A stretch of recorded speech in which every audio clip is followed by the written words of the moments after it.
Hello, welcome to the second video as part of my talk titled A Congolese Refugee with a Dream. In the first part, we spoke about the civil wars within Congo.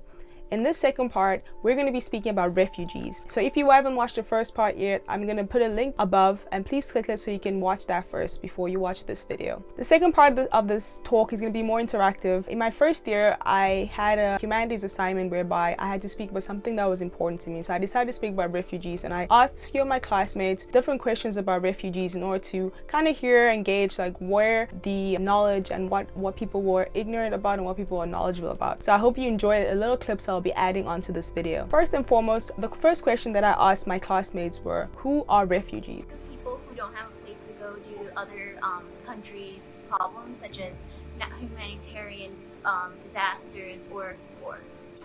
Refugees, Syria. A person displaced from the country that they belong.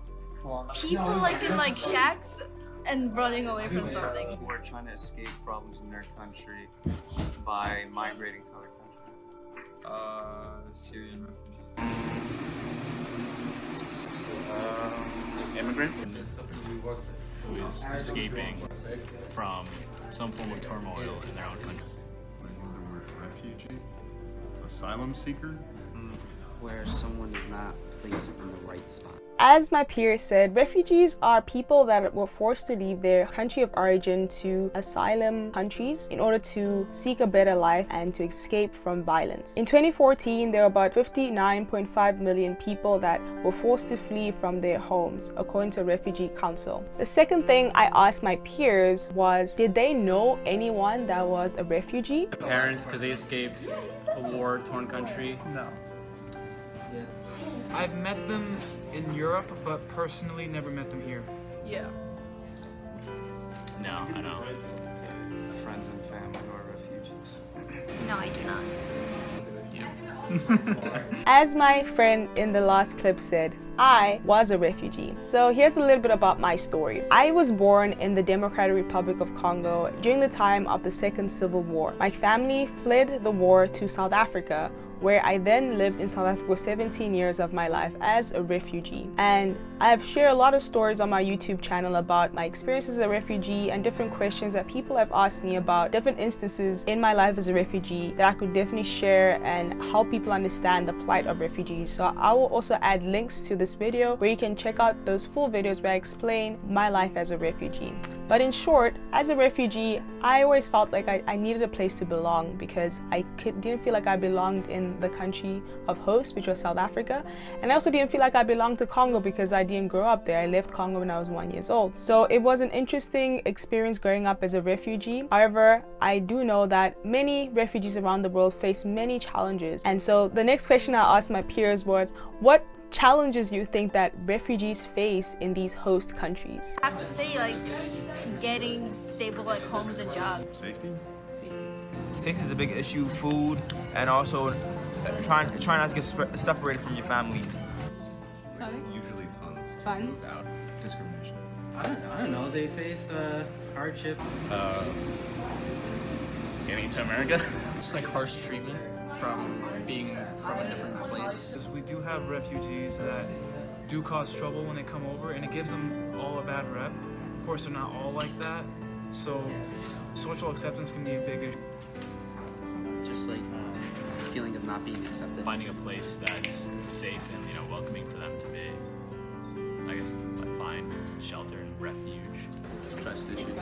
Merge into the culture here and try and become citizens.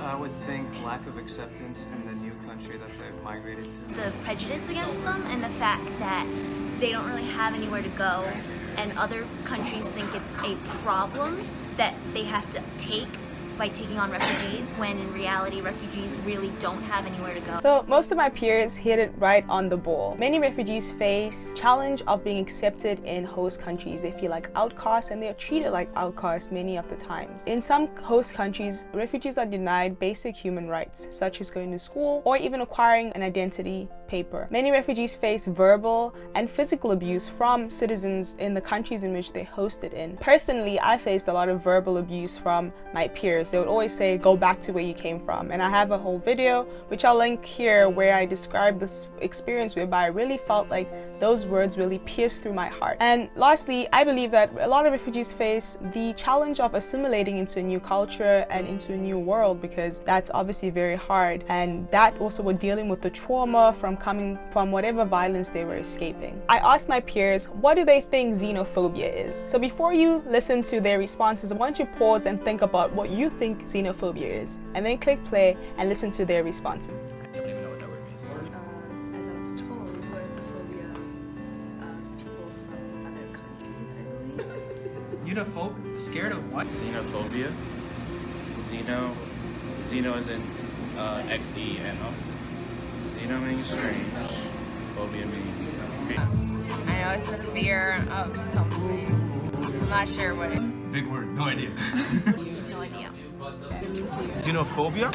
Xenophobia is when you hate a certain race, according to. I remember that based off, I think, Donald Trump. It doesn't really affect me.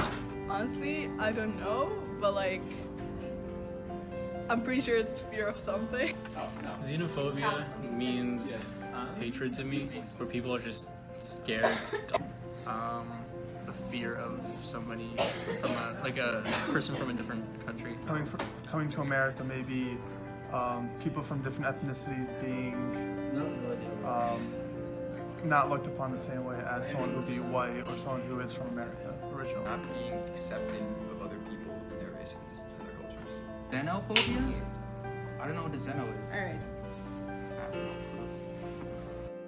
So xenophobia is the hatred and fear of people from a different country. Xenophobia takes on many forms. It can be verbal or physical. Refugees from all over the world experience xenophobic assaults in asylum countries from citizens. Imagine what it might feel like running away from your country of origin, in which there was some sort of violence, some sort of natural disaster in which you're running from, only to get into a host country and then be treated with the same or even worse type of violence, only to be disrespected, assaulted, killed, discriminated, exploited, prejudiced, and forced to move in inhumane refugee camps with few communal bathrooms, no electricity, no water, no schools, no jobs. Just imagine if that were you, like, how would that feel like? Some of you might be like, well, that doesn't affect me, so I wouldn't feel anything. Well, that's actually the definition of privilege. Privilege is when something doesn't affect you, you don't see it as a problem. And so I'm sorry if I am making some people feel uncomfortable right now, but this is a reality that many people have to go through. And so I just wanted you to have a different perspective